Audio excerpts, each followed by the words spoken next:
Good morning, Ms. Colbert. Thank you for letting me come in to observe your ELA small group class this morning regarding phonics awareness. First of all, I wanted to say I was happy with what I saw and heard regarding your positive affirmations to students and your upbeat tone at the beginning and throughout your small group instruction. You had a positive instructional environment and you were very professional, so thank you so much. Let's talk about your strengths that I observed.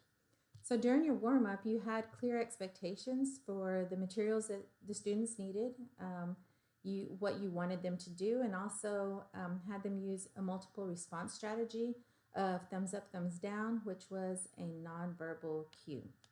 You had use of manipulatives with popsicle sticks and letters, and you checked for their understanding and used that data to ensure students understood the rhyming words. You also used the positive affirmations when you saw that they understood with their rhyming words. You reviewed yesterday's lesson and connected it to your three-part drill, which had to do with prior knowledge.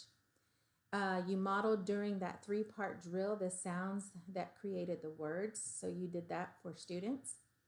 And you also introduced the lesson regarding the new sound of K, and you made that connection with the letter C, as both letters made that same sound. And so making those connections is really important for our students. So thank you for that. So let's talk a little bit about your areas of growth. And normally I have you write these down so that you remember and that you can then call them back out to me. But for the purpose of time, I'm going to go ahead and just talk to you about it, and then I will send that to you after our meeting.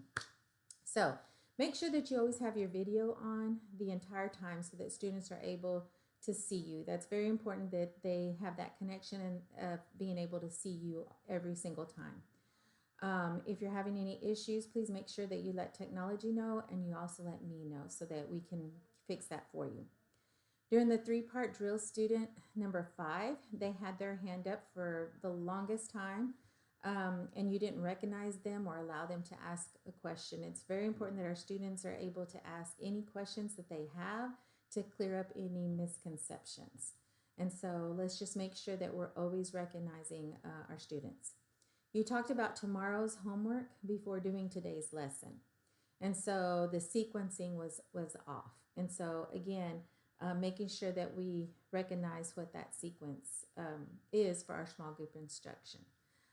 Pacing needing attention as you were talking extremely fast. So slow down to ensure that students understand what your expectations are. Stick to that small group lesson cycle. Again, going back to that sequencing, because it does affect the sequence of small group. And last, model and check for understanding to ensure students understand what they're expected to do. So these are some of the suggestions that I have for you and using these strategies that will help improve and help you grow in those areas of growth that we talked about. So real simple, using a timer to help you with your pacing so that you're not going too fast or too slow. That's something you can implement today. Stick to that small group lesson cycle. Remember, it's pre-assessment, direct instruction, post-assessment, and then the reteaching of concepts for mastery. Model the expectations, for example, in homework, giving different ways to have it done, but then important to check for understanding before moving on so that all students have that clear understanding of the expectations. And then ensure that at the beginning of class that you're providing that learning objective alongside the demonstration of learning. So how will you and the students know that they mastered these concepts? You know, how many questions do they have to answer correctly out of how many total questions? Students need to be aware of that so they know if they've mastered the concept.